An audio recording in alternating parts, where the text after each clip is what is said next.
Hey, doing a little bit of conscious reset time.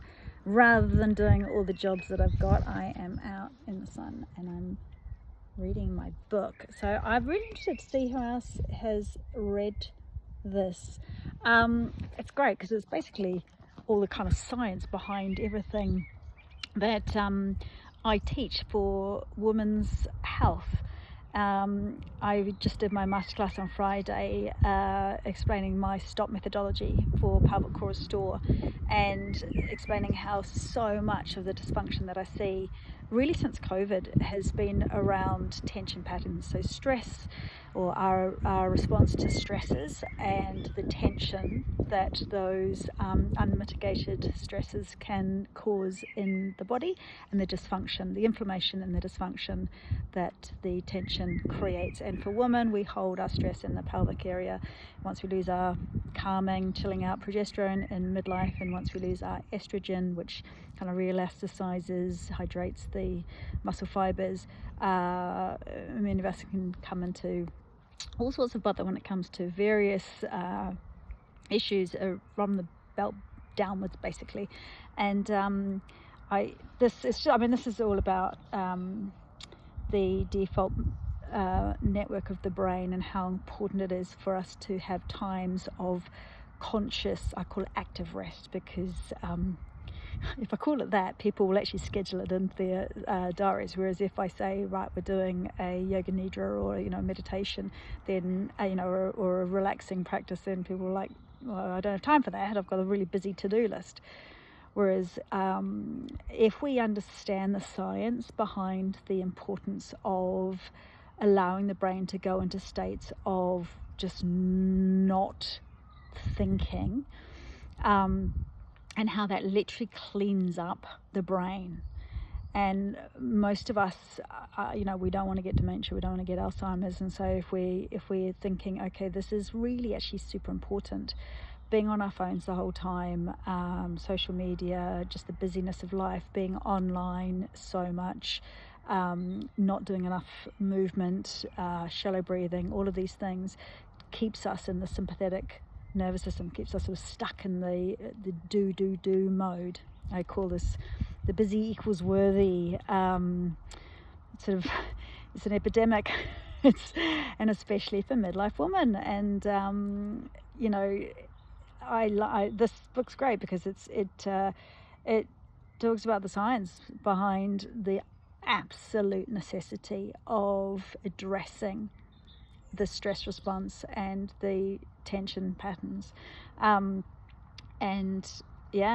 that is the starting point. So STOP stands for S is stress and tension reduction. So I do a ton of vagus nerve activating practices, short and sweet practices, and then unwinding tension pattern practices to release tension from around the jaw, neck and shoulders, and around the pelvic area, and then little things that can be done daily just to keep on, as a lifelong habit, to keep on top of that stress response and be able to regulate your own nervous system.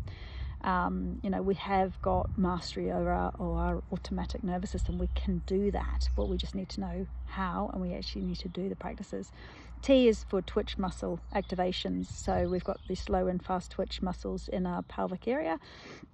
They lose their function if they are not used. If you don't use it, you lose it. And so I teach ways to release those muscles and then be able to contract them, to train them to plump up those muscle fibers, plump up the sphincter muscles, and use yoga, quite advanced yoga techniques, plus positioning and Kegels on top, and just make sure that people are actually doing them properly, know how to do them properly, and then I've over the years have devised all sorts of methods to amp up the how effective these exercises are. So we can just take your regular Kegel and we can massively increase how effective they are simply by putting them in other positions and using specific breath work. So the ST, I always for optimizing breathing, both for, our lung capacity is everything. Our vitality comes from our breath. So if we're shallow breathing, and I would say most people are using just a fraction of their full lung capacity. So doing the exercises, the mobility work to open up the intercostal muscles between the ribs, the diaphragm. If it's stuck, you're not going to be breathing properly. If your position is not great, you're not going to be able to get good breath in. So using different movements, breath infused movements to increase lung capacity, strengthen the lungs, knowing how to calm down with certain breath techniques, to be able to amplify activation with certain breath techniques. P is for posture alignment. It's everything, because if your head is poked forward, your shoulders are rolled forward, if your pelvis is tucked under or pushed forward, then we literally cut off our ability to breathe, and we cut off the synergy between the diaphragm and the pelvic diaphragm, and they work together, and they should create a sort of a massage effect with every single breath if we are well aligned. So that's so much of what I do, is helping to strengthen the muscles that hold your shoulders in place, open up the tightness here that many people have in their pectoral muscles, realign the head. I mean, I've seen I had a lady I taught actually in Australia who had really bad kyphosis, so rounded shoulders, head poked right forward. And it probably took about half a year, maybe a bit longer than that, but with consistent practice, she became completely aligned. She looked so much taller. Her whole vitality came back. So posture is such a huge part of it. And then the exclamation mark sort of represents all the nutrition side of things, the supplement side of things, the talking about replacement for hormones, for vaginal estrogen in particular. So just knowing what we can do in midlife with some lifestyle tweaks that can make a massive difference. So I'm doing a lot of the number S, stress releasing, by being out here and activating the default mode of my brain, just being in chill out time, really super important.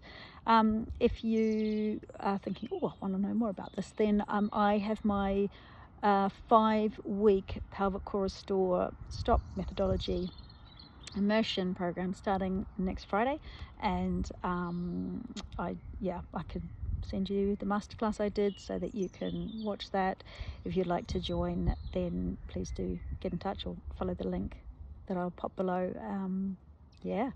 I feel like this is stuff that every single midlife woman should know, and I do think it's kind of like it's a grassroots thing. Like, we need to learn this stuff so we can then tell our friends, tell our aunties, tell our mums, because you're not going to learn all this stuff from your GP. The poor GPs have got so much going on right now, and they were not taught about women's health. And tension patterns don't show up on MRIs, so you might be sent off for a million different scans and all the rest of it, but unless you can put together the whole picture of what's happening with your hormones, what your posture is like, what your breath is like, what your history is like, what's happened in the past, where you are on your perimenopausal, postmenopausal journey, what happened in your births, what happened post-birth, did you have pelvic trauma in your births, putting together so many different factors so we can actually know what is going on with you. And I work with a lot of pelvic floor physiotherapists who I think are earth angels, to also make sure that women get really bespoke. We know exactly what they need, not just generic stuff. But yeah, I've been doing this for a long time. I'm really passionate about helping women to stay in the game, to live their best lives, and to be able to impact this crazy patriarchal world. And midlife women, we need to not check out because we can't trust our bodies. That's my message, is just do the work so that you can trust your body, so you can stay plugged in. You can influence your communities, you can influence your family, you can influence those big businesses. Whatever is your dharma, your you know, your focus, then I want you to be able to do it. Cool. Anyway, have a lovely day. If you've got sunshine, get outside, get some vitamin D. Enjoy it.